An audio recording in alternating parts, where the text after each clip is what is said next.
Mom and Sir, welcome po kayo sa aking channel, ang Mom Flourish Channel. For today's video, mga ka-business, mga kalingap, muli tayong magkukwentuhan. This time, ang magiging topic po natin ay tungkol sa mga kagwangs ni ka-business. Kasi po, sari-sari pong mga komento ang nababasa natin. Dito po, patungkol po sa mga kagwangs. Meron mga galing sa bashers at meron din naman po sa mga legit na mga supporters ng kagwangs. So, kung ano-ano pa yung mga nababasa natin at na gusto kong bigyan ng reaksyon o paglilinaw, syempre po, muli po ako maglalambing sa inyo na kung hindi pa po kayo nakaka-subscribe sa aking munting channel, paki-subscribe po and paki-like naman po kung sakaling nagustuhan ninyo ang ating kwentuhan sa araw na ito. Ganun din po ang pagsuporta sa buong puwersa po ng Team Ka-Business, no? Sa pangunguna, syempre yan, ni Ka-Business, ang Ka-Business Official, Papa Dins TV, Ka-Business Family na ang nagbablog po ngayon ay si Boss Dave, ang mga kagwangs po, ang mga kasamahang co-reactors, at ang mga vlogger na kaibigan ni Ka-Business at ni Papa Dins TV. Ayan. At syempre po ang mga kalingap sa pangunguna ni Kuya Val Santos Matubang, Ate Edna Vlogs, and of course, Kalingap Parab. Marami pong salamat sa patuloy ninyong pagsuporta. So, ito na nga po yung mga kagwangs na ating tinukoy kanina. Kasi, parang napapansin ko, ang daming mga nagko-comment nga sa kagwangs, no? So, isa dun sa madalas kong nababasa sa comment section, itong sinasabi nila na ang mga kagwangs daw ay uto-uto, sunod-sunuran kay ka-business. Hindi naman po, no? Hindi naman po. Huwag po natin sabihin na sila ay sunod-sunuran. Maaaring sabihin natin na sila ay masunurin o sumusunod sa mga payo at sa mga ipinag-uutos ni ka-business. Iba po kasi yung sunod-sunuran sa sumusunod. Excuse me po. Kasi kahit ako naman po ang kagwangs, bakit naman po hindi ko susundin si ka-business? Wala naman pong sinasabi o inuutos o ipinapayo si ka-business na sa tingin ko ay makakasama sa akin. Actually, nakakatulong pa nga no? Nakakatulong pa nga ang mga payo o mga sinasabi ni ka-business. So, wala akong makitang dahilan para hindi sundin ng mga kagwangs ang mga sinasabi ni ka-business, di po ba? At syempre may mga sarili namang mga isip yan, Lalo na mga kalalaking tao yan, mga lalaki yan, di ba? Nagdadala ng pamilya yan. Nakikita naman nila siguro sila mismo ang nakakaalam kung nakakasama na o hindi. Hindi naman yung mga pinaparatang mga uto-uto. Hindi mga uto-uto po yan, Marunong lang siguro silang rumespeto. No, iba naman po kasi yung uto-uto. Marunong silang rumespeto, marunong silang tumanaw ng utang na loob sa taong nagpapala sa kanila. 'Di ba? Kasi nasaan ba sila kung wala si ka-business? Di po ba? Wag po natin silang sabihan ng kung ano-ano.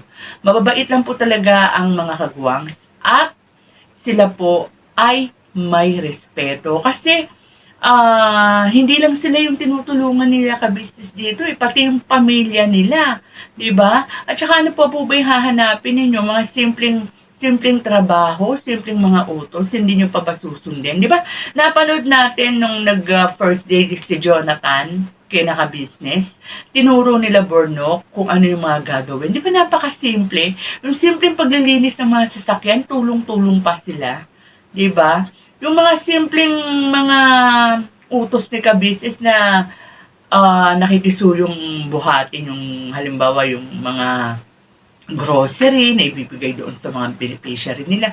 Mabigat ba yan, no? At saka yung mga paminsan-minsan na sila yung nagte-take over pagka halimbawa may importanteng nilalakad si ka-business o si Papa Dins o kaya may sakit sila si ka-business, di ba? Ano po bang doon? Tapos ang sweldo, ang laki na agad. Sabi nga, di ba, ni Tangkad, kung kahit nga doon sa crew, di ba, ng mga fast food, talagang pag pumasok ka ng crew, grabe ang daming trabaho doon, pero magkano lang ang sweldo. Dito kay ka-business, di ba, sabi nga, halos walang hirap, di ba? Pagkatapos, pag nagustuhan pa sila ng sponsor, meron pa silang, 'di ba, pa-bonus sa sponsor at saka 'pag nagpapa-package ang sponsors, lalo na kung kilala na sila, datihan na silang kagwang si ka-business, meron din sila, 'di ba, nakakatikim din sila ng mga imported na goods. Na sabi nga ni Buknoy, ay sa tanang buhay niya, ngayon lamang siya makakapagsuot, makakatanggap ng mga ganyan. 'Di po ba?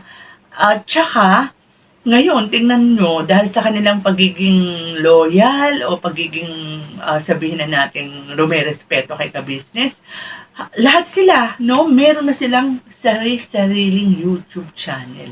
Napakalaking bagay po niyan. Sa panahon ngayon, napakahirap po makakuha ng subscribers dahil ang dami na pong nag-YouTube eh. Hindi kagaya ng panahon ng pandemic, talagang andali pong ma-monetize sa YouTube dahil nga bihira pa lang, kokonti pa lang. Pero ngayon, ang hirap na.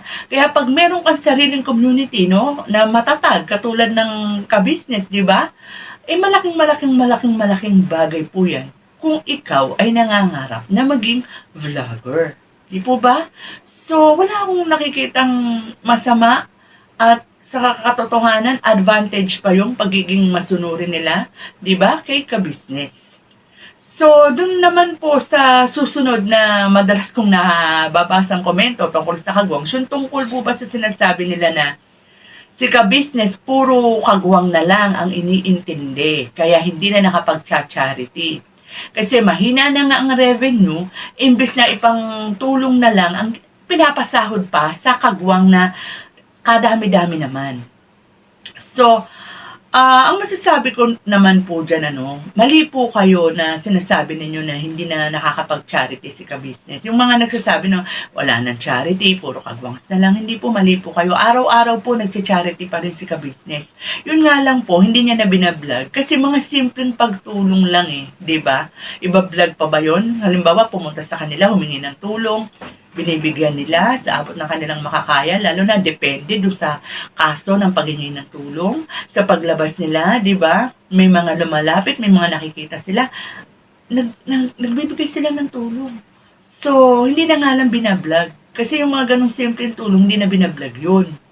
At, yung mismong sabihin natin pagtangkilik niya o pag-aaruga niya sa pagpapatuloy niya sa mga kagwangs, charity na po yan. Kasi ang mga kagwangs po, beneficiary po yan ni ka-business Yun nga lang, kinuha niya bilang kagwangs, bilang katuwang sa pagtulong. Pero, wag po natin kakalimutan, beneficiary niya po yan. At alam naman natin ang buhay ng mga kagwangs nung hindi pa sila nabibira ni ka-business o ni Papa Dins.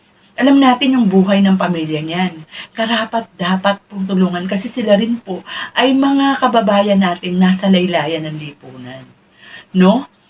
So, lahat naman po ng mga natutulungan ni ka-business, mga beneficiary ni ka-business, di ba? Pinatutuloy niya yan sa kanyang tahanan Yun nga lang, yung mga iba naging pasaway kaya nawala. Ang mga kagwangs, ayan, yung 3M, sila Lito, sila Vera, nananatili silang naging marespeto kay ka-business kaya nandyan pa rin sila. Di po ba? Tapos yung mga sinasabi ng puro kagwangs na raw kay ka-business family, kagwangs daw sa KBO, kagwangs pa rin kay Papa Dins TV.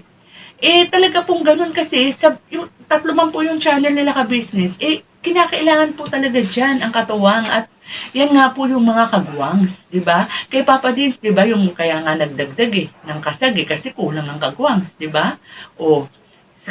Yung naman pong kay Boss Dave, yung ka-business family, more on good vibes lang yan, di ba? More on prank, palaro, di ba? Kaya ano po yung sasabihin natin ang dami-daming kagwangs? Kumbaga, division na flavor yan hati-hati rin sila ng mga role o responsibilities dyan sa ka-business. So, meron po silang responsibilidad. At saka, ang mga viewers, hindi, iba-iba talaga May mga viewers na, syempre alam natin, may channel na itong mga kagwangs na to, lalo na yung unang tatlo, si Kagwang Bay Papaya, Kagwang Buknoy, Kagwang Intoy. Syempre, huwag nating asahan palaging nasa, vlog ni ka-business yan, di ba? Marami rin mga iniintindihan lalo na si Bay Papaya nung nagkasakit. Sabihin ng mga viewers, wala si Intoy, o ba't wala na naman si Bay Papaya, wala si Buknoy, hinahanap nila. Sasabihin nila, lumaki na ulo, nagkaroon lang ng sariling channel, nakalimot na kay ka-business, hindi na tumutulong kay ka-business. Ngayon, pagka naman nandyan, ibabash din, sasabihin din, wala nang mukhang nakikita sa vlog ni ka-business kundi ang kagwangs. Ay, saan po ba lalagay ang mga kagwangs? Di po ba? So, ayun po, no, natatawa lang ako sa mga komento kasi ng mga viewers.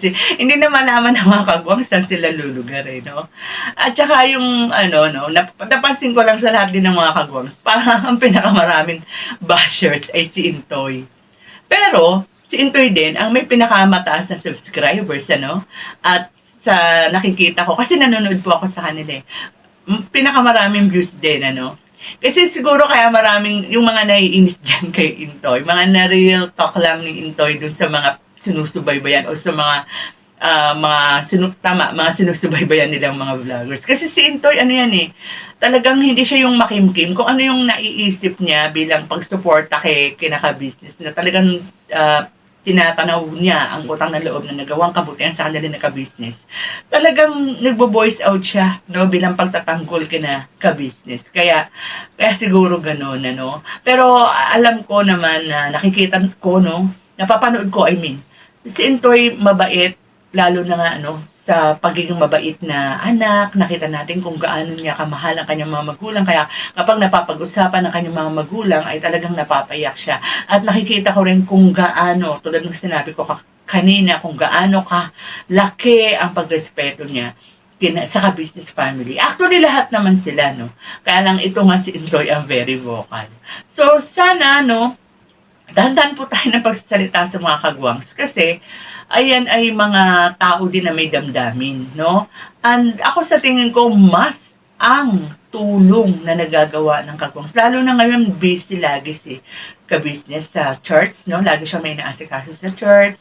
Tapos napapansin niyo po ba, parang laging masama ang pakiramdam ni ka-business. Parang lagi siyang, nagpapahinga kasi nga raw masama ang pakiramdam. Tapos si Papa Dins naman, parang palagi rin siyang may nilalakad ngayon. Oy, Papa Dins, may nilalakad mo. Kaya siguro, madalas yung nakikita dyan ng mga kagwangs. So naman, mababalik na rin sa dati ang lahat.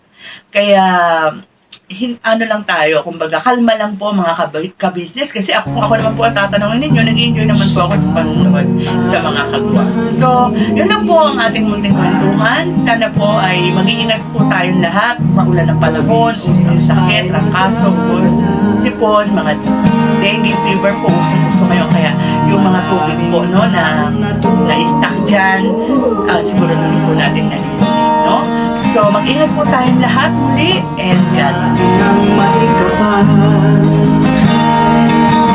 sa bawat araw na daan.